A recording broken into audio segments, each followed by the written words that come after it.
there. Yes, I'm calling in for an interview with Tom Baker.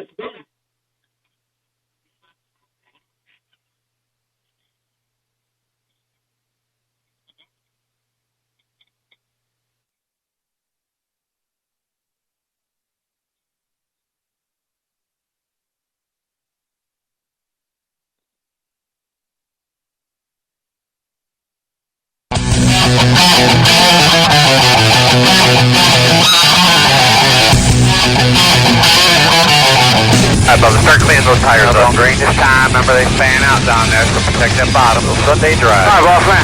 Face car's off. Be ready. Bud, be ready. Gas that bitch up. Ready. Green flag. Green. Welcome, everybody, to the Inside Pass on WSIC TV. I am Randy Miller, Tom Baker, sitting over in the sailman seat, and we are just going to jump right into high gear here this morning. And we will go to the stripmaster.com hotline in a second. Our producer's over here messing with the TV screen.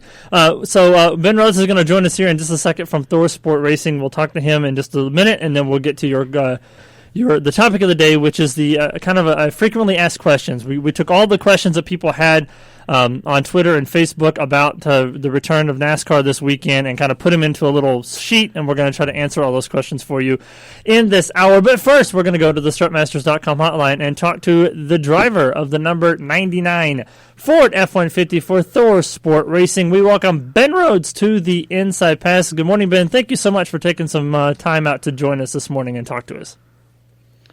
Yeah, good morning. Thanks for having me. No problem. So, obviously, the Truck Series season getting ready to get kicked back off next week, or 2 weeks, I guess. We'll talk about that in a minute. But tell us what you've been doing since we've all been in quarantine and house arrest, as Tom likes to say. Yeah, house arrest it is. I've been just doing a little bit of everything. I'm not much different than the other drivers. We're just trying to stay busy. It's unfortunate that we can't get out and do some sort of racing, even if it's just by ourselves, just practice, test sessions, whatever. But we've just been stuck at home, and I've been working on some old cars, working on house projects, but really haven't been doing a whole heck of a lot of anything that has to do with racing. Unfortunately, iRacing is the closest thing I can get to it, and I've been doing a lot of that with my team, but it's just not the real thing, and you have that hankering to go out there and do it, and it's been too long. It has been too long, Ben, and for those who may have been asleep at the start of the season, why don't you kind of wrap up your first race or two out of the box and bring us up to current here? I know you're looking forward to Charlotte coming up real quick. Yeah, Daytona went really well for us. Well, it did up until the last lap, which is pretty typical for us. I think it's been 3 years in a row now that I've been leading with a lap or two to go, and we get wrecked on the backstretch. The same place, coming out of turn 2 down the backstretch, we ended up in a wreck, and just unfortunate. We led about 10 or 15 laps until it came down to that point, and I got stuck 3 wide in the middle, and I had a good push. Hindsight 2020, I would have blocked the bottom and then went to the bottom and stayed there, and maybe got a better push or put myself in a better position. But I was trying to stay hooked up with my teammates and just got too aggressive of a push from behind at the wrong point on the racetrack, and just sent me around. So that was Daytona for us. about all you can expect. Yeah. And then Vegas went well. We finished 5th there. We passed, I think, literally everybody on the racetrack about 3 different times. As we struggled with pit stops all night, we would go in, and we would go in 5th, and we would come out near the back, and we were having some issues. So I think we've got all that sorted out now. And then on top of that too, we were on the splitter a good bit at the beginning of the run. So we'll get a little closer on our travels, get our pit stops figured out here for Charlotte, and we're going to be just fine. We have a really good notebook for Charlotte, and we ran second to Busch all the way till the last restart last year. So we were best in class, but not best to show. So we're going to try to be best to show this go around. How much different is it going to be for you guys when you need to just show up, unload, go out, and take the green instead of having your usual practice time and qualifying and all of that?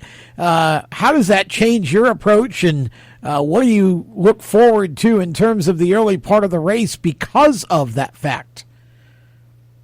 Yeah, how about that? How weird is it? I'm going to show up in my 10 to Ford F-150. He's going to be sitting on pit lane ready for me to rip. I don't know how I feel about that. I honestly, I like practice. I'm mad that they already, diminished the practice time this year. I'm one of those guys that could practice all dang day. I don't care. I'm in a race car. I'm happy. You know what I mean? Like, I'm happy. I'm in my happy place. I don't want people to take time away from that. That's the best part of the weekend. So we were already losing practice time, and now with no practice qualifying, I'm a little upset, but, I get where they're coming from. And I'll say, too, that, showing up and just ripping right off the bat is going to be, it's not going to be difficult, but I think you have to be aware of how people feel and where everybody's mindsets are going to be. For me, now that they've expanded the field to 40 vehicles, 40 trucks, well, if you finish, let's say you get in a wreck early on, well, before you could finish, the high 20s and you could get a few points out of there. Well, now, if you wreck early on, you could finish in the 30s and you're only going to get 5 points.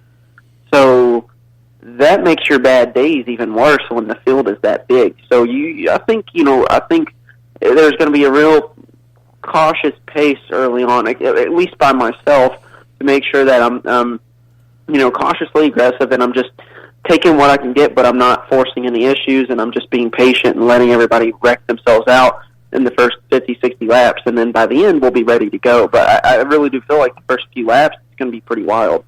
Well, at least you're coming off of a 5th place run at Vegas. So, at least you've got a top 5, momentum on your side going into, even though we've been off for the last couple of months. And the uncertainty and the unknown of what's going to happen with the schedule going forward, because you guys are basically racing one race at a time. You don't have a set schedule of what's going to happen from, point A to point B. So, all that combined, no practice, no qualifying, just get in the truck and go.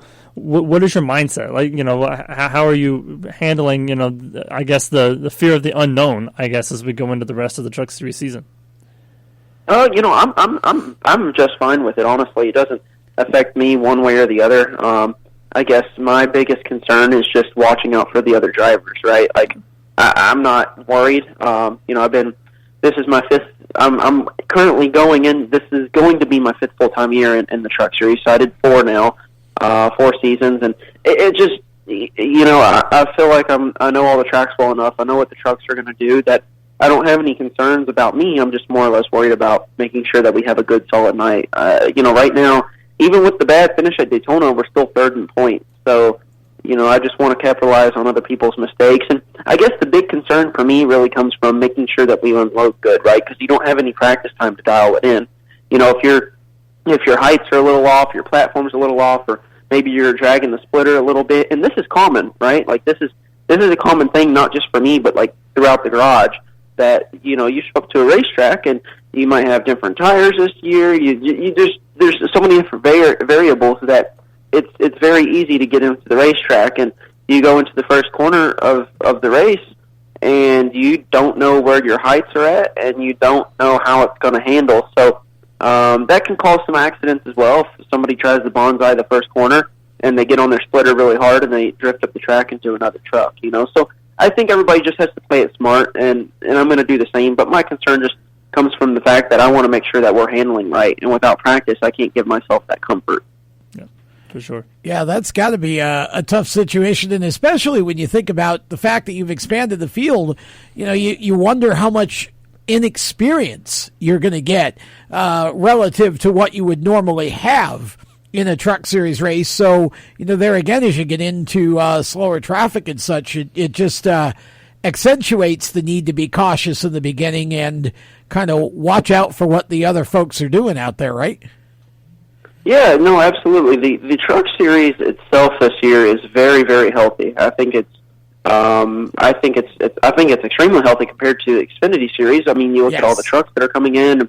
They expanded the field because there's going to be so many that were going to be pushed away, and it's not their fault. So I'm glad they expanded it, but at the same time, the field is deep with talent, but not as much experience. Right? There's a lot of talented drivers in this series, but they may not have the experience in the series as a Matt Crafton or Johnny Sauter. So You do worry. You say what's going to happen when they drop the green, and some of these guys have never even practiced before. So we'll see. Only time will tell. So Thorsport obviously is not based in North Carolina like the rest of the truck teams. Your team is based out of Ohio. How different is that, knowing that you don't get to just go to the shop, you drive over to the shop every day and see the truck and see your crew and meet with the guys in the shop all the time since they're so far away? Well, I kind of am like any other driver in Charlotte. Really, I just we make our schedules and we go up there when we need to and we work on trucks when we need to, and I don't really see it any different than Charlotte. Matt and Grant both live down there. Johnny lives in Wisconsin, and we're all at the shop, but all at separate times. We don't coordinate with each other or nothing. But I don't think it's no different than Charlotte. Heck, I think I probably spend more time at Thorsport in Sandusky than a lot of drivers in Charlotte spend at their race shop right down the street. So. I don't really see it as a challenge, and it's only a challenge if you look at it that way, right? Like Thorsport has been in the sport, in the truck series, longer than any other team, and they've done it from Sandusky since the start. So, they're proving that you don't have to be down in the swamp to be successful, right? They're the reigning champs, and they do it their own way. They do it well. So I know you obviously don't do all this alone, but besides the guys on your team, you have sponsors and things like that too. So take a little bit of time and thank all of the people that help you get to the track every week. Yeah, so this year it's unfortunate because we were going to Atlanta and we were unveiling our new paint scheme. I'm going to be the 10 to Ford F-150, and then Johnny was going to be the Vivitar All-Tech Lansing Ford F-150. So those are two sponsors that have yet to hit the track with their respective drivers and have been waiting for so long.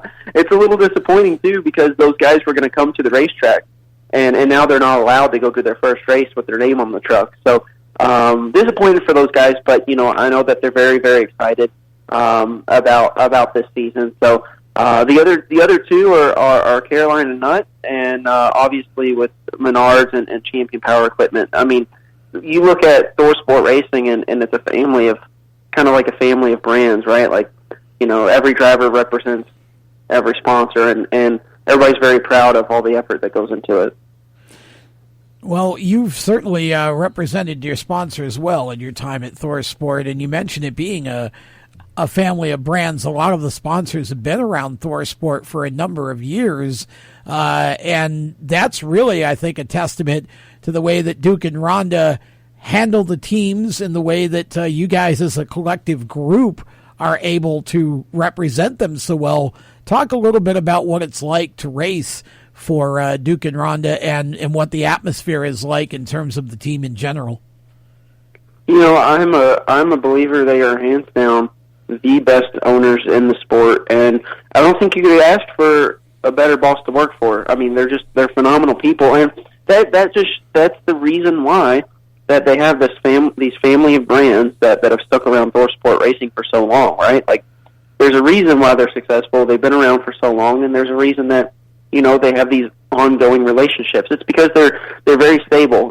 They have a track history of being in the sport, and they're the longest ones to do it in the truck series, and they're stable. They're not going anywhere, and I think sponsors and drivers and crew members and anybody that's associated with that can feel that security and enjoys it. So, like I said from the start, I think they're the best team to be associated with in the garage, and I'm a firm believer of that, and nobody's going to change my opinion. I know you got some other commitments and stuff to do before you guys get back racing, so we will let you go. But we do want to say, I know from all of the fans watching on TV and listening to us on the radio, and Tom and myself, I know you have a lot of nurses and a lot of frontline workers in your family, so we definitely want to send our thanks to everybody in your family that does what they need to do each and every day. I know it's a dangerous situation to be in, but we definitely want to have you send our thanks from you to them for everything that they do out on the front lines. Well, I appreciate that. I'll let them know. And we've got 5 nurses in my immediate family, between my wife and myself, and it's interesting times. Like, we're not able to spend time with them like we would like to, or maybe we're having to keep our distance right now, and it's definitely different. But very thankful for what they're doing, and they've always been very selfless people. So it's cool to see their involvement now and how much it means. Yeah, for sure. All right, well, best of luck at Charlotte next week, and best of luck the rest of the season. I'm sure we'll talk to you again before the end of the season, but good luck with everything for the rest of the season. Well, thanks so much. No problem. Ben Rhodes, everyone. We will take a quick break. We'll be back with more of the Inside Pass right after this.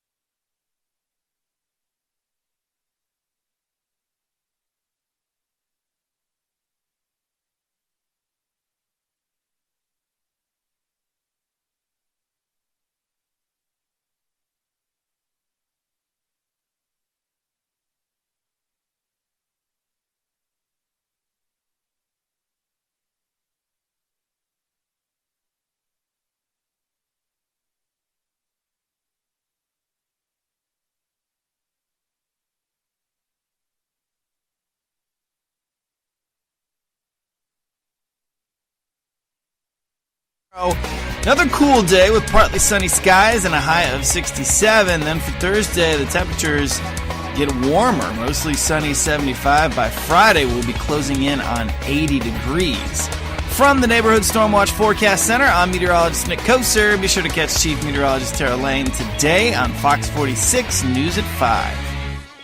Americans rely on affordable, reliable package delivery from the U.S. Postal Service. It's a lifeline for rural communities. It powers our cities. But Washington politicians want to impose a massive package rate hike on the Postal Service, a 400% increase. We can't afford that these days. Quadrupling the price to send a package? That means 4 times the cost for seniors to ship their medication, 4 times to deliver household necessities, and 4 times the cost for small businesses. Unneeded rate hikes that will harm Main Street and everyday Americans. America can't afford the package tax now. Call Congress now. 202-224-3121. Tell them to stop the package tax. The Postal Service is an economic lifeline for small businesses and rural customers all over the country. That's 202-224-3121 and tell them to stop the postal rate hike. Paid for by the Package Coalition. Frustrated with your IT? Let WindCourse Technology help make it work from home more efficient and secure. WindCourse Technology is locally owned and operated and can solve all of your IT problems. Give them a call at 704-707-4759 or visit their website at windcourse.com. Thousands of families affected by disasters, like the recent flooding, urgently need support. You can help the American Red Cross provide warm meals, shelter, and hope to families when they need it most. Please donate today to Red Cross Disaster Relief to help people affected by disasters, big and small. Go to redcross.org or call 1-800-RED-CROSS today. Your support is critical. We can't do it without you. I'm Chase Elliott, and you're listening to the Inside Pass. Back to the Inside Pass here on WSIC. Randy Miller, Tom Baker here with you, and we just had Ben Rhodes on the strutmasters.com hotline from Thorsport Racing. If you missed that interview, it'll be up on our social media outlets at some point in time today, but we certainly wish him the best of luck, and we thank his family members who are working the front lines of this pandemic as we speak. So we have some news and notes that we need to get through before we take our next break, and then we're going to get to some questions that I pulled off of social media. A lot of people asking questions, some of them legitimate, some of them are kind of not legitimate, but that's okay because I skipped those questions. But things that people want to know about the return of racing, not necessarily the return to NASCAR at Darlington, but the 3 races that got left out of the schedule, which have been announced, and we'll talk about that in just a little bit. Some news and notes first. I guess a little bit of breaking news that happened overnight in the F1 world. Sebastian Vettel is out at Ferrari at the end of 2020. A lot of people saying he won't have a ride in 2021 because I'm guessing that nobody either wants him or it'll be hard to find a ride. Not sure exactly what, or maybe it's his desire not to run in F1 anymore. Yeah, there's been a lot of conversation over the off season into this year, which of course never really got started. in F1 about Vettel and even about Lewis Hamilton and all kinds of things. I'm not sure what you're going to see for a future for Sebastian, to be honest. He's kind of, he can be difficult to work with a little bit. He's kind of at that age where, there are a lot of young drivers coming in that are actually very talented. I don't know. I definitely don't see him with an elite team, though, if for some reason, and I don't believe Hamilton goes anywhere, but if Hamilton goes to Ferrari, which has kind of been the popular rumor that, Vettel's out, so Hamilton comes in, but I just can't believe he would leave Mercedes right now. Although Mercedes, them talking of leaving, I don't know. Right. It's F1 is a very strange pot of neck bones over there right now. There's a lot of things going on, a lot in play. But that didn't really surprise me. I almost expected to hear that Vettel was going to go away, but of course, silly seasons in high gear, and they haven't really even run a season yet. Exactly. So it's happened. This shutdown has been very very strange in F1 world over there. It's very true. So the iRacing finale, of course, happened at Wilkesboro over the weekend. Yeah. Very nostalgic race, very, very cool race. Denny Hamlin won by getting Ross Chastain out of the way. Yep. And then the World of Outlaws returned to action on Friday night at Knoxville. David Gravel won that race on the very last lap. It was good to see actual racing for a change. It was, for sure. Typical Knoxville finish. Yes. Big win for David. Very much so. And David will be running the truck race at Charlotte next week as well. So Fox also announced that they're going to be using drones in place of some of the cameramen for the Fox broadcast because of the social distancing and the amount of people allowed in the facility. Also, by using drones, they can fly over the grandstands, what they couldn't before because there were fans in the grandstands, but now they can. So you can look for that as well. Jeff Gordon and Mike Joy will be in the Fox studio in Charlotte, not at Darlington. Again, to how strange is that? I know, to maintain social distancing, so the commentators will actually be off-site for this race. I thought that was a little strange, honestly. I thought that was strange. Couldn't you just put them in a booth somewhere? I was just going to say, you've got the booth there. Can't you just make them like 5.5 feet maybe apart? Because all the producers and everything would be in-house at the studio. Well, that's probably true, too. I don't know how that works. That's the only thing I could think of. And also, Regan Smith is going to be the only pit reporter for the broadcast this weekend, so he better get his running shoes on because he'll be running back and forth between all 40 teams on pit road. He can deal. He's in good shape. Yep, that's true. And as Ben mentioned also, the Xfinity and Truck Series field also have been expanded to 40 teams per entity for the foreseeable future.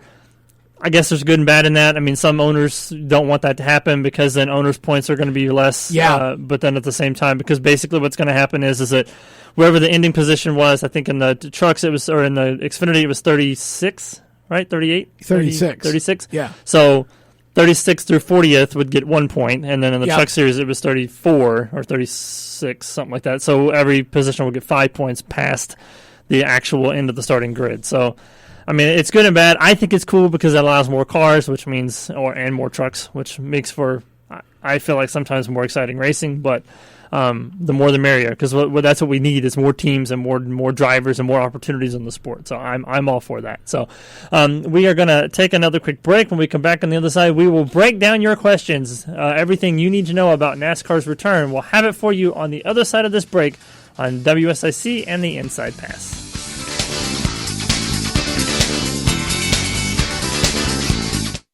This is News Talk 105.9 Lake Norman, 100.7 Greater Statesville, WSIC, where North Mac turns first for breaking news and severe weather alerts. Headlines for Western Cabarrus and the region. Here's WSIC News. You've tuned in to hear local news, and so have a lot of other people. Your business could be advertising right here. Find out how affordable it can be. Call 704-872-6345, 704-872-6345. radio family, it's Margaret Beveridge from the WSIC News Desk. If you plan on hitting the beach this weekend in Horry County, you may want to watch where you step. Video posted online shows many cannonball jellyfish along Horry County's shoreline. Horry County Police posted the clip Saturday morning. It said that these jellyfish are very common right now and are mostly harmless to humans. To view the video, visit fox46charlotte.com.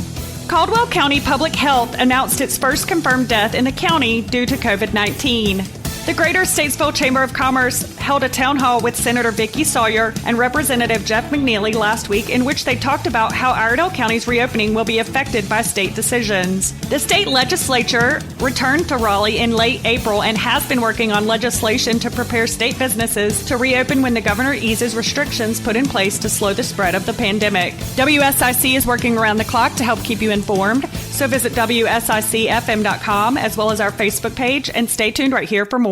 Randy Marion's the king of price. Go check out the great deals on new and pre-owned vehicles. Whatever your needs are, Randy Marion Ford of Statesville's got you covered. Go see him today. You'll be glad you did. Randy Marion Ford, I-77, exit 49B. Visit randymarionford.com.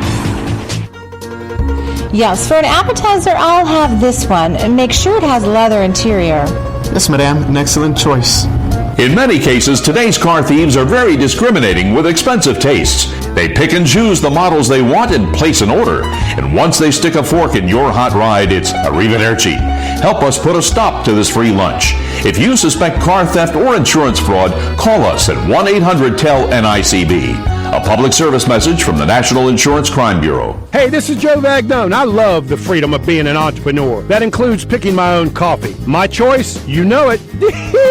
Delicious black powder coffee, locally roasted right here in Mooresville. When you pour a cup of black powder coffee, you're not only getting craft roasted prime coffee at a reasonable price, you're also supporting a locally owned and operated business. Get your black powder coffee at Publix, Ingles, Earth Fare, Harris Teeter, Lowry Drug, and the Coffee Lodge. Visit blackpowdercoffee.com.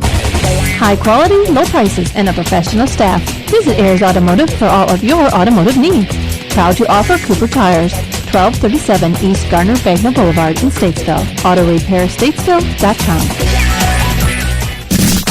This is Justin Lofton, and you're listening to the best guys on the radio, the Inside Pass.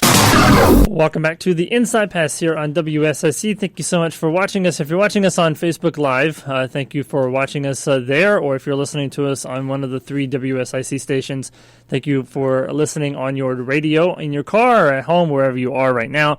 Or if you're streaming us on the web, thank you for listening to us there as well. Ratings for the final iRacing race at Wilkesboro came out this morning. 688,000 was the total viewers. It's the lowest of the iRacing series races, but it was also on a Saturday afternoon as opposed to a Sunday afternoon. So that probably had a lot to do with ratings too, because the previous 7 races were all at the same time, and then of course that one comes along and it's on a Saturday. So people probably didn't know it was on. So, but good finish to the event. As I mentioned, Denny Hamlin won.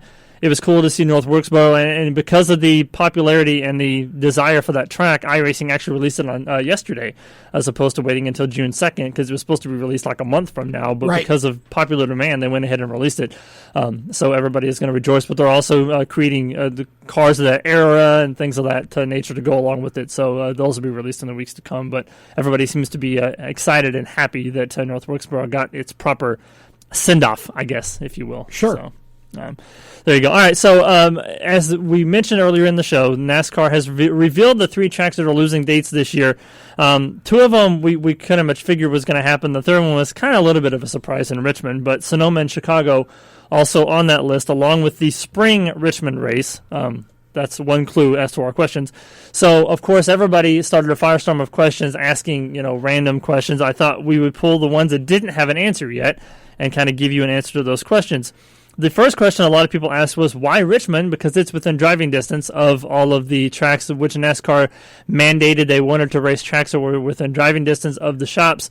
And Richmond is within driving distance, but it ends up losing a spring race, and everybody wonders why. Well, I mean, the closest I can come to that is that if you're going to subtract a short track, you're not subtracting Martinsville and you're not subtracting Bristol. Right. So unless you go to a mile track, and subtract a Loudon or whatever, you're kind of limited in your choices. So Richmond, I think, just kind of became the short straw, so to speak. And, look, I love Richmond too, but I think this is kind of one of those, let's not fret too much because they're only losing the spring race. I don't see them losing a fall show. They're only losing one. And, NASCAR wanted to have, and the reason they're doing this, for those who don't know, is obviously we're running extra races at Charlotte and Darlington. And again, it's because the teams don't want to drive any farther than they have to. They don't want overnight stays right now, whatever. So NASCAR decided they wanted to try to kind of balance the types of tracks that got eliminated. So you took off a road course, a short track, and basically a mile and a half. So you're losing Chicago, and they've laid off most of the staff there. Though the latest is they're not selling the track, but we'll see. That's been a popular rumor. And then the road course is Sonoma, and that's because the state of California is, Governor Newsom is not looking like he wants to do anything for sporting events there for Lord knows how long. So Sonoma's not going to probably happen this year anyway. So there's your road course. So then you get to the short track, and what do? So, you're going to run Martinsville, you're going to run Bristol. You may run more than one at either or both. So Richmond just kind of drew the short straw. Right. And again, I don't think it's I love Richmond, but I can deal. Plus, as you get closer to the playoffs, you don't want to have to run double headers at those tracks. And Richmond is close to the playoffs as you can get. So having to run two races right close to the playoffs is probably not a great idea. So it'd be better to just have them just deal with the one race and be done with it. So if Sonoma obviously is the road course race that got taken out, you would think that NASCAR would want to replace a road course with a road course and run the Roval instead of the Oval, but that did not happen. So then people are asking, how come that if Charlotte is one of the races replacing Sonoma, how come we're running the Oval and not the Roval? Well, I don't think we know if that didn't happen yet. For everything that has told to the teams, from what I understand, they are running the Oval both this week and next week is all Oval races. Well, they are, but that's not to say there won't be an extra Roval race later. Right, exactly. Yeah, I mean, again, you got to understand here that this is a rolling reboot. So just because in this first group of races there wasn't a Roval race doesn't mean there won't be an extra one later. I'm not saying there will. I have no insider information, though the original conversation that I was getting, the feedback I was getting, was that they were going to add an extra Roval event. Now, whether that changed somewhere along the line or whether it's just not happening yet remains to be seen. Remember, we don't know really what's going to happen in the next month to 2 months. We have to get through Sunday first. We think the next group of tracks, and again, we think is going to be Martinsville, Atlanta, and Bristol. We don't know if you're going to get doubles at one or more of those. We don't really know what June looks like yet. So I wouldn't discount the idea of an extra Roval race at Charlotte yet. And but again, I think the answer would be that the teams would rather run the Oval again because, remember, we're doing a whole different race setup situation now. Right. No qualifying, no practice, no nothing. It's easier to run another Oval race because you've already got cars set up for it, et cetera, than it is to try and stick a Roval race in or whatever. So I think there's probably a lot of back and forth going on. So I don't want us to assume there isn't going to be another Roval race.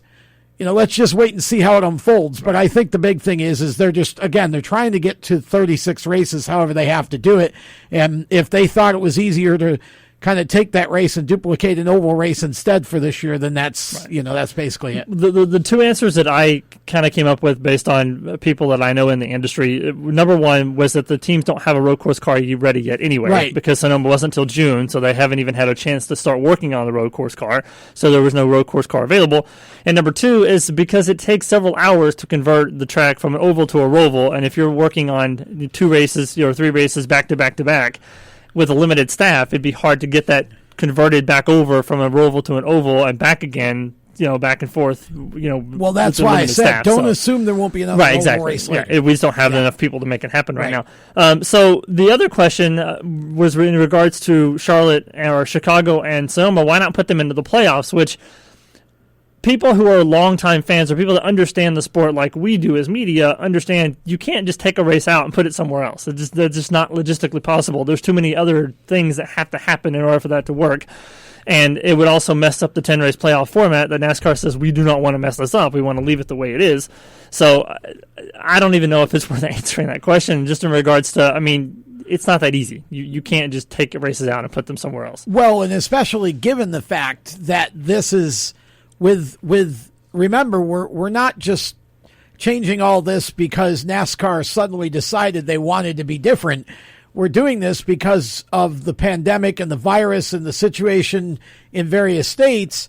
And Chicago and Illinois, if you look at what's going on from a government standpoint there, and then you look at California, they're two states where the governors and even the mayor of Chicago are being the most aggressive about keeping things locked down. Right. So at that point, you couldn't even plan to have either of those two tracks back in action, even at the end of the year, 4, 5, 6 months from now.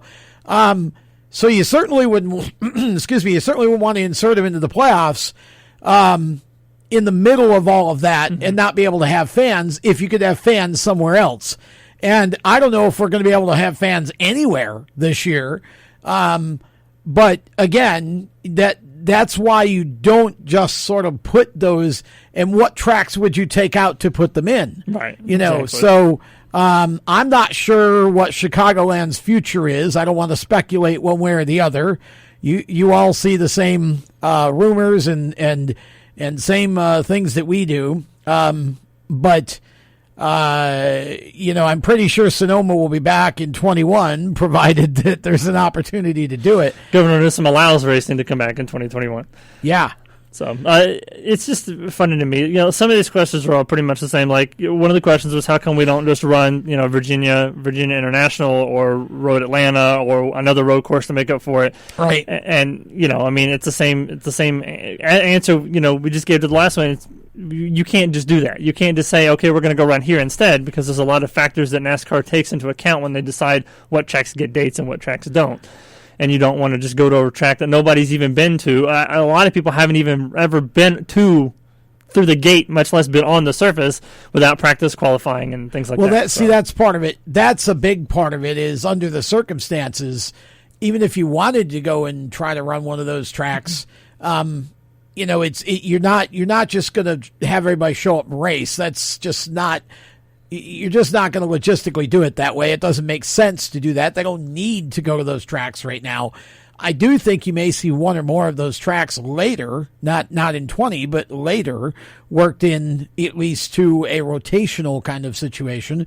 I think Road Atlanta would be great for that. VIR, not so sure, because, again, some of this you got to take into consideration whether they, the crowd size and this and the logistics as far as garage space and all of that. So, but I do think at least Road Atlanta for sure would be a possibility.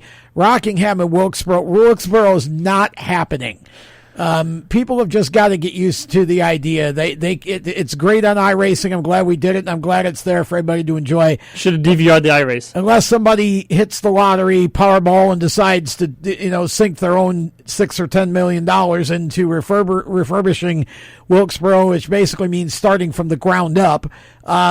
You're not going to see Wilkesboro back, and I don't think you may see Rockingham at some point. But again, somebody's got to be willing to float that money. So yeah, I just NASCAR didn't want to go to any tracks in this time frame.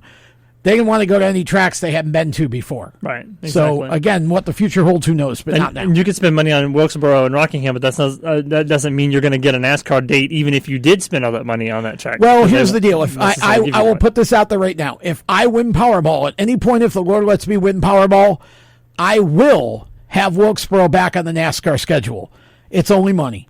At that point, it's only money. Sure. If you've got $20 million to say, look, I want this, I want it, I'm going to fix it up, I'll pay whatever it costs, I'll put safety barriers in, safer barriers, whatever we got to do. I want NASCAR back, and I promise you, if somebody did all that, I promise NASCAR would come back. You know why? Because it would be a bonanza. Oh, yeah.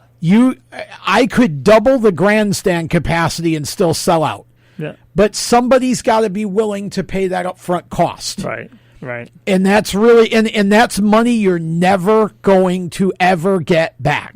It's a 20, you might as well just flush $20 million down the toilet. Well, whatever it is, $10 million, but whatever that cost is, you're never going to get that back. You can't make a big enough profit over time to ever replace that. So somebody's got to have, tinker money basically to I just want to do this. I don't care. It's my pet. It's my baby. I want NASCAR back at Wilkesboro.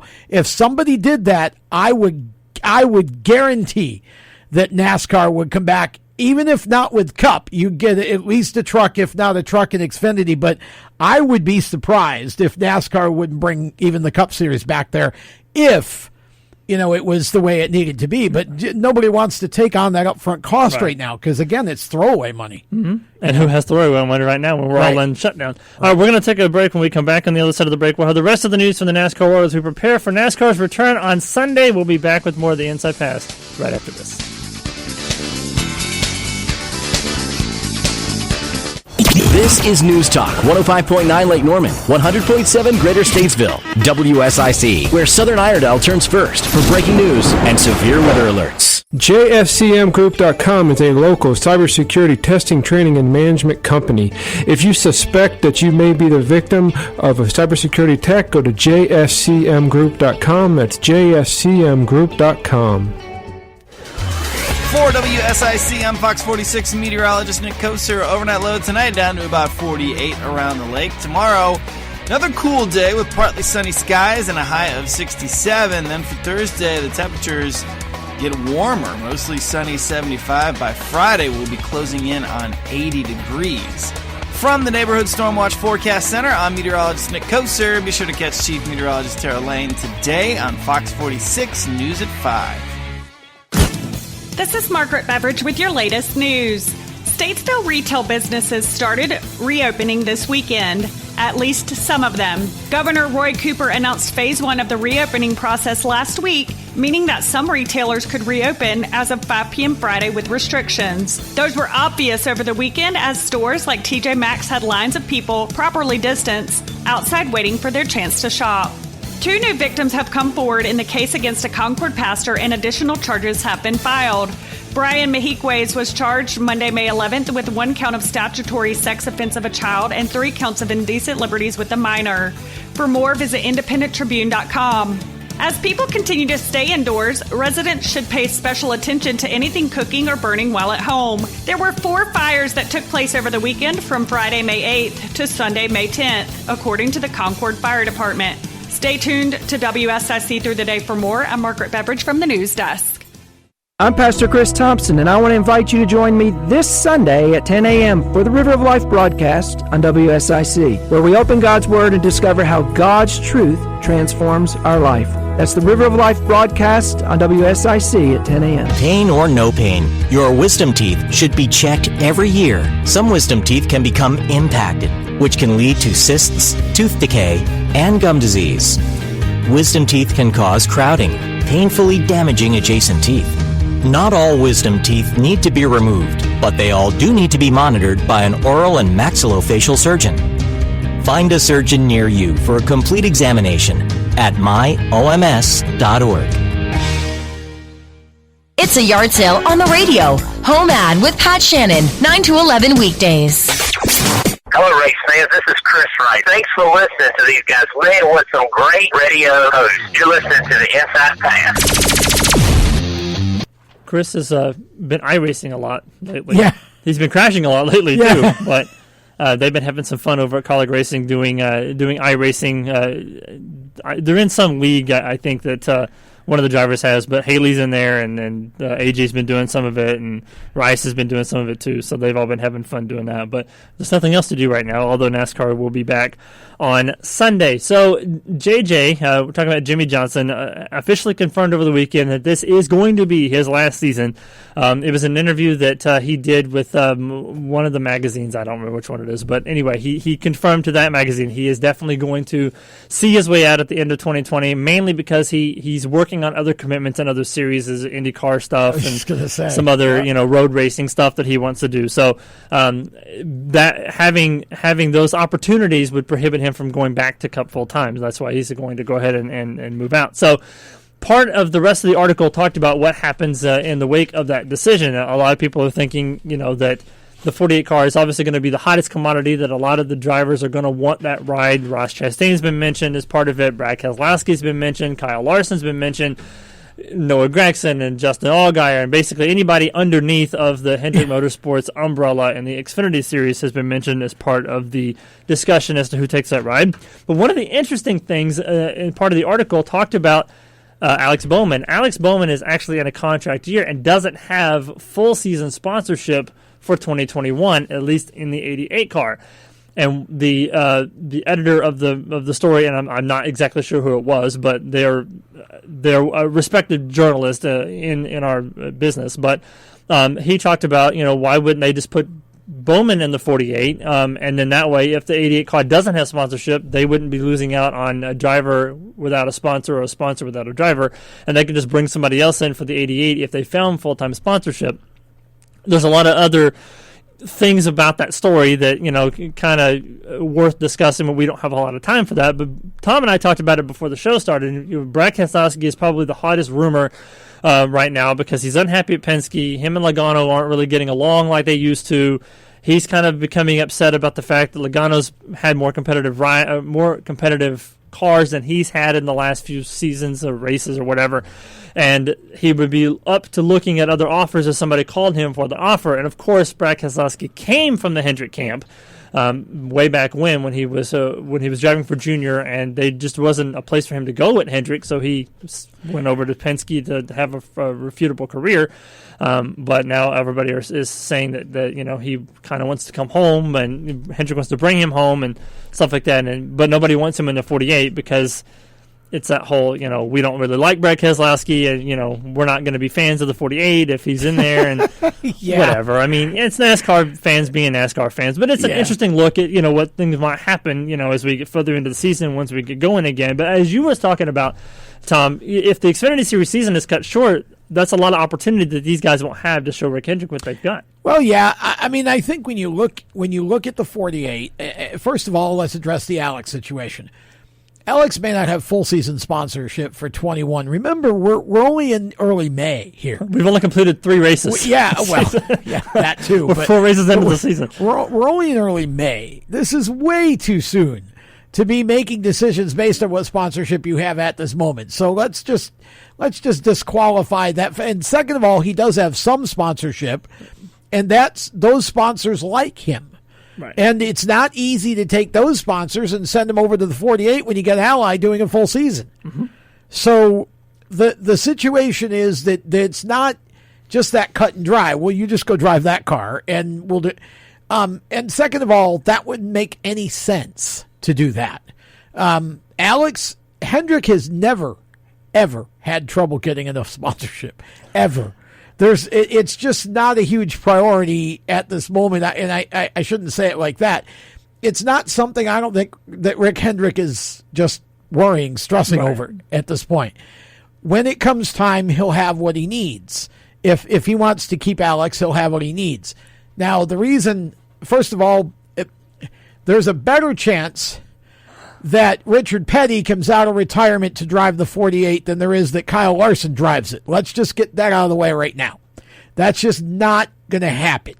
And I said that long before Kyle's situation that developed a few weeks ago when he said something he shouldn't have said. That has nothing to do with my thinking.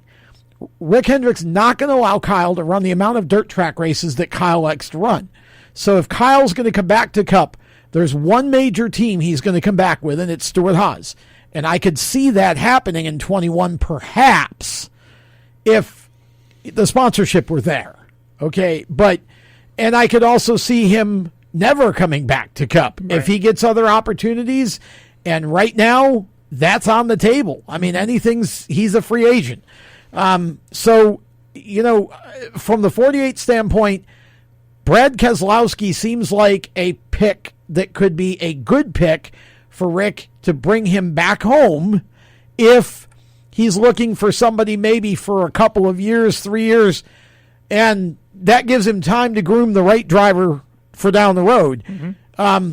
If he believes Noah Gragson is ready to step up, just like he did with Chase Elliott and William Byron, then that's Gregson's ride. Chastain, I think, is in play because he didn't get the 42 because of sponsor commitments to the Xfinity side. And if Kenseth decides he wants to race another year, I don't think Chip Ganassi is going to tell him to leave. Right, exactly. And so, especially if he's winning races and being competitive. Right. So the dynamic has changed here at this point now for the 48 car. But again, it's May. We got a whole season yet to try to run and let Noah Gragson and whoever else, prove that they're worthy of that next step. And the one thing I will also say is that we all should remember in this whole silly season equation, the new car is not coming to 22 now. So whoever gets in that 48 car next year is going to have 1 year with the current chassis. So whereas we might have thought about, well, let's bring somebody in that's kind of new and fresh and start fresh with them in the new chassis, now you've got that 1 year. So does that change Rick Hendrick's thinking?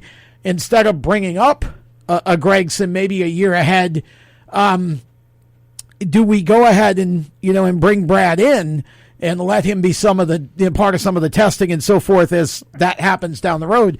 So that's going to be fun in June, July, August, September as we get more into the late summer, early fall to see where that direction goes. But it's a little early to be speculating right now. Yeah, that's an interesting thing that you bring up too, because you almost kind of want somebody to be brought in that's only going to drive for another year or two, and then that way they can kind of work with whoever is going to be groomed to take over that car after them going into 22 with the new car, and just kind of be a mentor from here on out. I mean, Hendrick has a great group of people underneath of him that are great mentors. He's got Gordon. He'll have Jimmy Johnson, I'm sure, in some capacity. Right. He's got Junior, in some way too, because Junior Motorsports is basically Hendrick Junior. So he's got he's got a lot of people underneath of him that have gone on to be great Hall of Famers and have been great mentors for guys like Noah Gragson. I mean, Noah talks all the time about how much Junior helped him, just in the last year, get used to that car and become competitive. He's got Allgaier to lean on. He's got Michael Annett to lean on. So there's a lot of good people at not only Junior Motorsports, but Hendrick Motorsports that can work with whoever is going to be destined for that 48 ride. So it might be a good idea to take a guy like Brad Keselowski or somebody who says, I only want to do this for, a year or two. I think Brad wants longer than that. Well, yeah, but and what happens after that. But. Well, he's still young, and he's still young enough to do it for 5 more years too. Right. So I think Brad would be a great pick, but I also could see somebody like a Chastain or a Gragson, because Rick's building for the future, coming in and taking over too. As you said, great bunch of mentors there. Somebody actually said to me over the weekend, wouldn't it be fun if Jimmy did retire and Hendrick did an all-star car in the 48 for next year? Let's bring Gordon out for half a season, Junior out for half a season, and let's go. Hey, I mean, it will never happen, of course, but it would be. It's just one of those absurd rumors that somebody could put out there and get people talking. With Junior, I would say no. With Gordon, I mean, he's kind of part owner of the whole organization. So I mean, if neither one of them enough money thrown in your face, I'm sure you could. It's probably just fun to talk about. It is fun to talk about. I mean, there's other guys out there. I mean, there's a Carl Edwards out there that even was tempted to take the ride that Ganassi had for Kenseth, but who knows why he didn't take it? But he'd be a great fit. If Larson, if you work a deal out for Larson to run the 14 next year, maybe you bring Boyer in for a year or two. I mentioned that last week on Madness that him and Gordon were are the only being problem buddy with that is you'd corrupt all the younger kids over there. He would, if you weren't a partier before, you would be by the time Boyer walked out of the shop. That's for sure. Well, let me tell you, there's at least one of the guys in that stable. I won't say who it is, who can certainly party when he wants to. He just doesn't broadcast it. Speaking of Hendrick Motorsports and Junior Motorsports, we are scheduled to have Justin Allgaier on next week. I don't know if he's going to be able to be on because the Xfinity Series season starts next Tuesday. So hopefully we can get him on. It'd be really cool for him to talk to us hours before he gets in the car and runs the Xfinity race, but we'll see what happens with that. But we will I definitely have Madness on Thursday. Our fantasy NASCAR thing will be back in play, so we'll be able to pick fantasy drivers once again. So it'll be a great week. NASCAR starts back on Sunday at Darlington, and you'll have 7 races on 11 days. So if you didn't have your fix of NASCAR, you will get it in the next week and a half. That is for sure. Jacob Seelman will be back in the Seelman seat on Thursday night. Oh, well, we've been keeping his seat warm, so there you go. So yes, Jacob will be back on Thursday. So and I think Montra will be here too on Thursday to help us with production. So for Tom Baker, I'm Nimmer. Thanks to Ben Rhodes for being on the show today. We will see you guys next week on the Inside Pass. Have a great, happy race week. Be safe. We'll see you on Thursday for Motorsports Madness. Have a great week.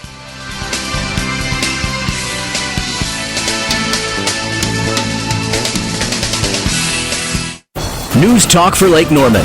This is 105.9 FM, 100.7 FM, and 1400 AM. WSIC Statesville. WSIC.